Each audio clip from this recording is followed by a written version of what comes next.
পালং উঠছে, এখনো ঠিকঠাক হয়ে যাবে না, এই যে সবে সবে বের হচ্ছে।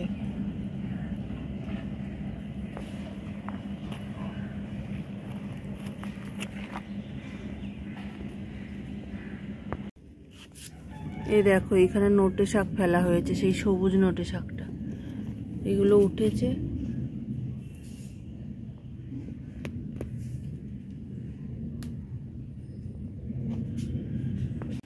আজকে দেখো বন্ধুরা আমাদের গাছের জবা দেখো, লাল জবাগুলো অনেকগুলো হয়েছে, আর এই জবাগুলোও হয়েছে, অনেকগুলোই জবা হয়েছে।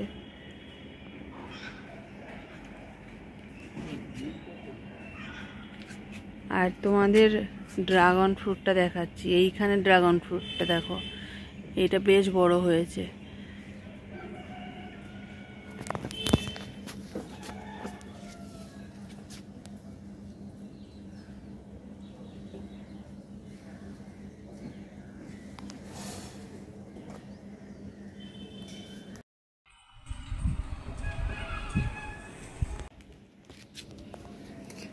আজকেও অনেক সজনে ডাঁটা হয়ে গেছে, এবারে পারতে হবে। আজকে সেপ্টেম্বরের 6 তারিখ না? আমরা সারা বছর ডাঁটা খাচ্ছি।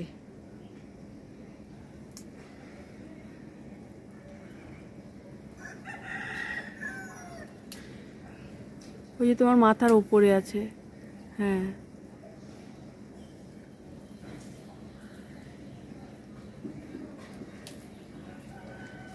আর ওই সাইডে একটা আছে দেখো, ওই যে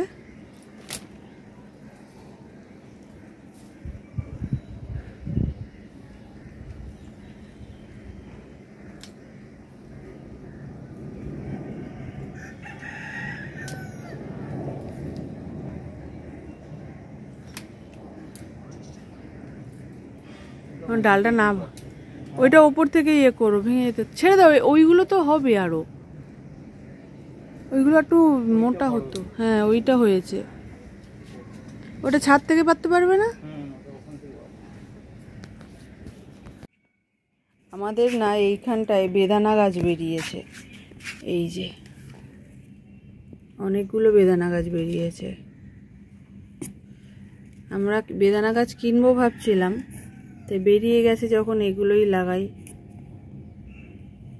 আপনাদের দাদা বলেছে ওই ওই ইয়ে ব্যাগগুলো, গ্রো ব্যাগগুলো, এগুলো তুলে লাগিয়ে দেবে। আরও নাকি তুলে ফেলে দিয়েছিল, আমি জানতাম না। এই দেখো আজকে তোলা হয়েছে, এই যে এখানে কিছু সজনে ডাঁটা তুললাম, কিছু বেগুন, কলমি শাক, আর এখানে কুমড়ো শাক। আর এই যে ঝিঙে ভেন্ডিগুলো তো দানা করবার জন্য রাখা হয়েছিল, পেকে তারপরে শুকনো করে এই যে রাখা হয়েছে। এগুলো দানা হয়, এই দানা থেকে আবার গাছ লাগাবে। রোদে রাখা হয়েছে এগুলো। দেখো গাছটায় দোপাটি ফুল ভরে হয়েছে, এখান থেকেই কিছু দোপাটি ফুল নিয়ে নেব।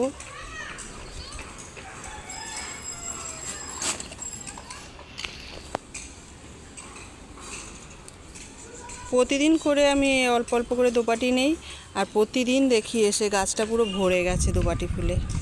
আমার না দোপাটি ফুল ভীষণ ভালো লাগে, শুধু আমাদের সাদাটাই হয়, আর অন্য কালারগুলোও যদি হতো ভালোই হতো।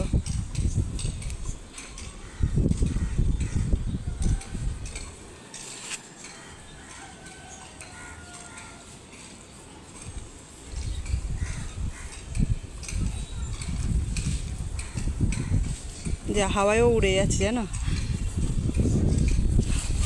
এই যে এই কটা দোপাটি নিলাম, সব ফুল একটু একটু তুলে নেব।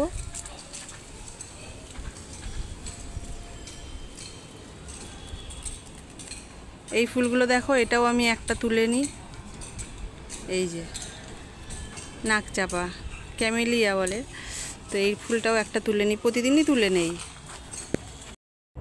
স্বভাবত আমি মাছের বাজারটা খুব একটা শেয়ার করি না, কিন্তু আজকে এত বড় বড় জোড়া ইলিশ এনেছে দেখে আর শেয়ার না করে পারলাম না। দেখো কি বিশাল ইলিশ মাছ নিয়ে এসছে, সেই ছাদ থেকে এসেই চলে গিয়েছে বাজারে, আর এত বড় বড় দুটো ইলিশ নিয়ে চলে এসেছে। দুপুরে খাওয়া দাওয়ার পরে এখন বিকেলে চলে এসেছি একটু পাস্তা বানাতে। আজকে একটু অন্যরকমভাবে বানাবো, একটু হেলদি বানানোর চেষ্টা করছি, তো সেই জন্যই আমি শেয়ার করছি। দেখো পাস্তা বানানোর জন্য এখানে তো পাস্তা সিদ্ধ করে নিচ্ছি। এখানে এটা পাস্তা বানানোর সস তৈরি করব। আজকে একটু অন্যভাবে একটু হেলদি করতে চাইছি। এখানে সিদ্ধ করে নিয়েছি টমেটো, গাজর, দেখো ধোঁয়া উঠছে এখনো, তো এই জন্য এরকম হয়ে যাচ্ছে, গাজর, আর এইগুলো আছে, দাঁড়াও দেখাচ্ছি, এই যে আছে কিছু পেঁয়াজ দিয়েছি, পেঁয়াজ, আর দুটো কাঁচা লঙ্কা দিয়েছি। এর মধ্যে একটা পেস্ট করব, একটা করব না, তুলে রেখে দেবো, কারণ আমার মেয়ে খাবে, ছোট মেয়ে, একটু ঝাল খায়, আবার বেশি ঝাল হলে খেতে চায় না। তো এই যে মিক্সিতে নিয়ে নিয়েছি আমি টমেটো, গাজর, এগুলো দিয়ে নিই, আর এখানে রোস্টেড বাদাম আছে, এই বাদামগুলোও দিয়ে দেবো। এই যে এবারে এটা পেস্ট করে নেব।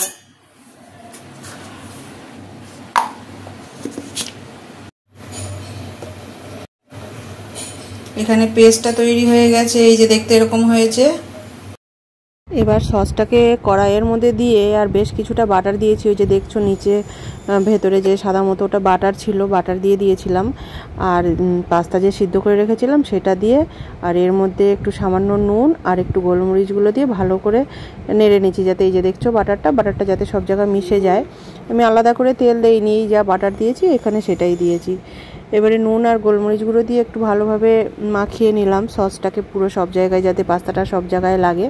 তারপরে আমি কি করেছি, এখানে একটা হাতার মধ্যে কিছু রসুন ভালোভাবে থেতো করে নিয়েছিলাম, দিয়ে হাতাতে রসুনগুলো দিয়ে একটু তেল দিয়ে ওটাকে ভালোভাবে জাল দিয়ে নিচ্ছি, মানে যেভাবে ফোড়ন দেওয়া হয়, যেটা তেলের মধ্যে রসুনটা যখন একটু লালচে লালচে ভাব এসে যাবে, সুন্দর একটা গন্ধ ছাড়বে, তখন এটাকে নিয়ে ওই পাস্তার সঙ্গে মিশিয়ে দেবো। এতে না সুন্দর গন্ধ হয় পাস্তাটার, আর টেস্টটাও কিন্তু ভালোই লাগে। দেখো পাস্তাটা মিশিয়ে দিয়েছি, এবারে পুরোটা তৈরি করার পরে এরকম হয়েছে দেখতে। তোমাদের ভালো লাগলে অবশ্যই লাইক করে কমেন্ট করো, আর আমার নতুন সসটাও কেমন লেগেছে অবশ্যই জানিও।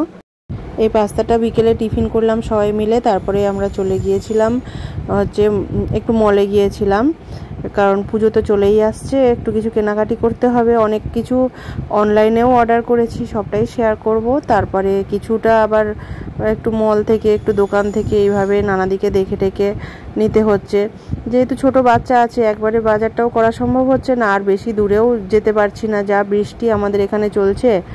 তো এইভাবে করেই পুজোর বাজারটা কমপ্লিট করছি। আর দেখো আমার ছোট মেয়েকে দেখো, একটা দাদুর লাঠি দেখতে পেয়েছে, ছড়িটা নিয়ে ও টানাটানি করছে,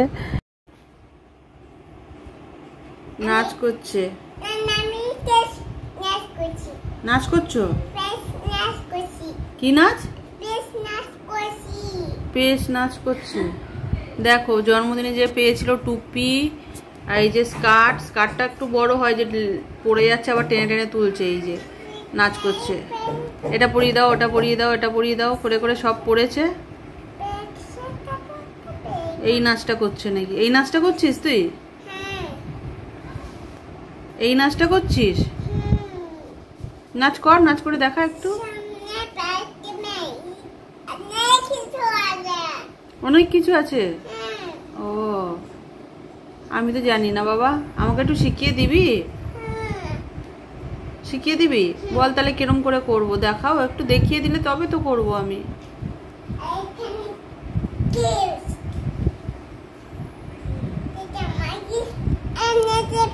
দিদি গিফট এনে দেবে।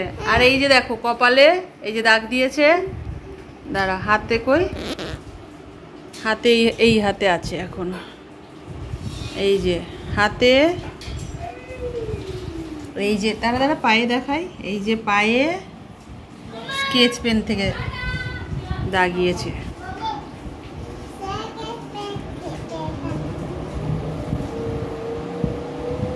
নে বাবা, কি আওয়াজ হচ্ছে?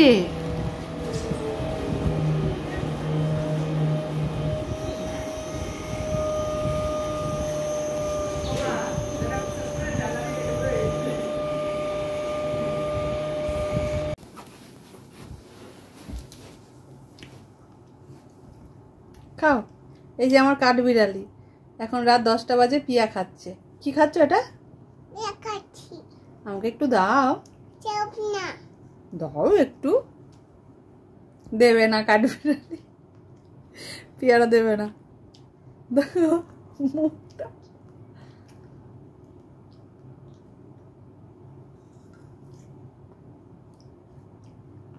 ভালো পিয়া, ভালো। আচ্ছা খাও। 250 গ্রাম একটা পেয়ারা। 250 গ্রাম?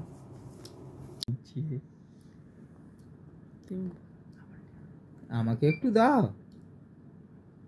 হ্যাঁ, আমি তো নিয়ে এলাম অফিস থেকে আসার সময়।